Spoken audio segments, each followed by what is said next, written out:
Nick, congratulations. What a great way to start the 2012 World Series campaign. I'm not going to say out of the blue you won it, but I mean, a lot of names being thrown around there, and yours wasn't necessarily at the top of the list. So, absolutely stunning performance in Motorland. Congratulations on that. Yeah, well, thank you very much. I mean, yeah, as you said, there's a lot of big names in the championship this year, and to go and win the first race obviously shocked a fair few people. I mean, I know what I'm capable of, so I didn't shock myself at that much. But still, to beat those people is a great way to start the season and gets my confidence up straight away. And I get the impression just watching you from afar that you kind of like the power of a World Series 3.5. Yeah, well, I think so. Yeah, I mean, in the Formula Renault class, I was actually quite. But in the World Series class from GP3, I managed to make a big impression straight away. And I do like a bit more power, a bit more performance, and overall grip, really. Yeah.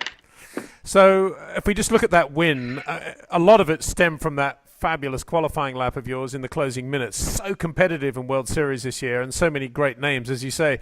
And you qualified P2 for that race. Just tell us about that lap and the pressure you're under. Yeah, well, after the first set of tyres, we were struggling a little bit. I think P9 or something like that, which wasn't great. But we made a few changes to the car, which obviously paid off. I did the lap on my second lap and just went for it. Really pushed, got a good gap, and managed to come over the line fourth on my first lap, and then went and jumped up to P2 on my second. Yeah, great lap. And what was the atmosphere like? I can imagine what the atmosphere was like within your team, Comtech, but I should think the pit lane was pretty stunned after that first qualifying session. Yeah, I mean, I guess so. Obviously, in the team, they were all over the moon because they haven't had a result like that for a while. But in the pit lane, I got lots of congratulations. Obviously, I finished second in the last race last year in Barcelona anyway, so I have proved I can do it before. But it is a stronger field, I think.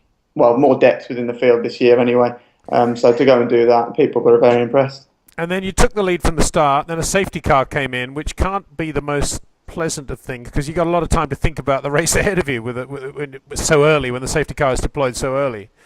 Yeah, exactly. Well, I mean, on the first three quarters of the lap, I had already like 1.52 seconds. I had a really good first lap and just went on a qualifying run sort of thing straight away. And then the safety car was called out, which was a bit annoying. But you know, you just deal with what you get. And yeah, I had time to think about it, but I just thought, right, this is my race. So that was it. Well, the perfect attitude. Carlos Huertas, who we know from British F3 with Carlin and Double R over the few years, very experienced initially chasing you, but then later on the pressure was from Jules Bianchi, and we know how quick Jules is. So tell us about your mindset at that stage of the race when you knew he was there and there was going to be pressure from him.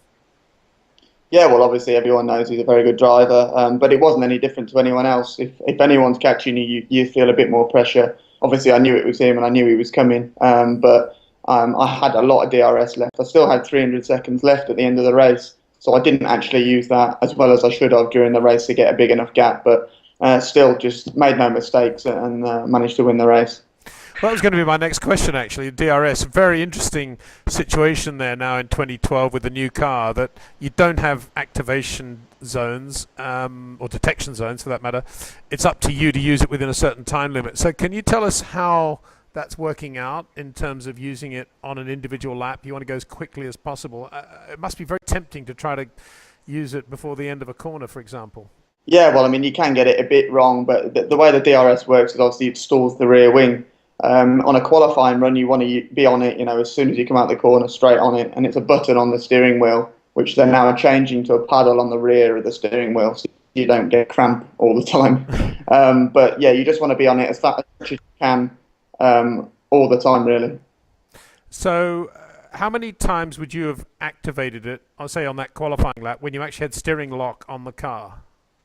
At Motorland Aragon, for example, there's turn one, which is the left hand, and a series of flat corners up to turn five, and that opened the whole way up there, no problem. And then just obviously taking it off for the braking zone. So, I mean, you can keep it on for quite a high degree angle of corner, really.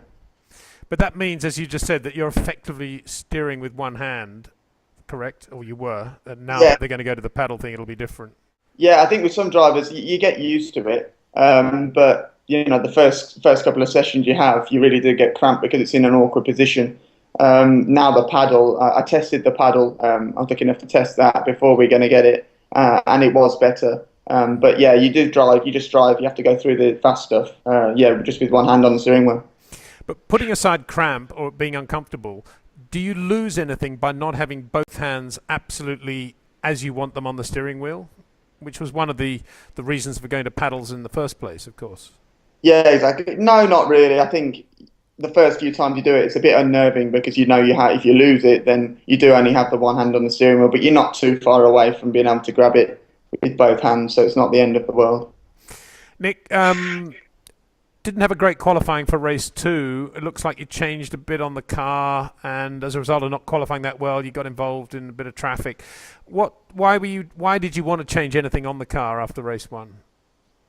Well, I just wanted to find that extra little bit, and I suffered with a bit of understeer in the first qualifying, which didn't allow me to, get onto the throttle early enough on the exit. So we tried to change something with that, and there was actually a dramatic change in the track as well, which made us go far too far and just wreck the complete balance of the car, really.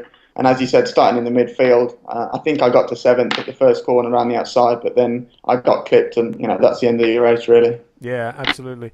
Nick, tell us about Motorland, that circuit.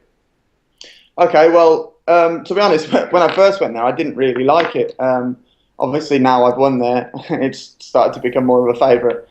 But I mean, it's quite a technical circuit. There's a lot of high-speed corners into really slow corners. So as you're turning, you're having to brake and balance the car. It is actually a really fun circuit to drive, but it's quite hard to learn.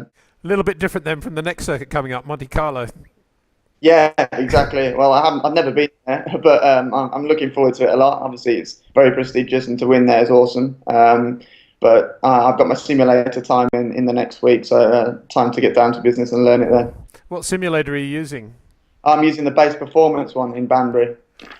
Great. Well, Nick, thanks so much for sharing that with us now, and very best of luck for Monte Carlo. It's going to be an amazing weekend there. Obviously, the Formula One on parade as well, GP2 and GP3 and World Series. What a weekend of racing that's going to be, and a lot of British fans going to be rooting for you, I'm sure.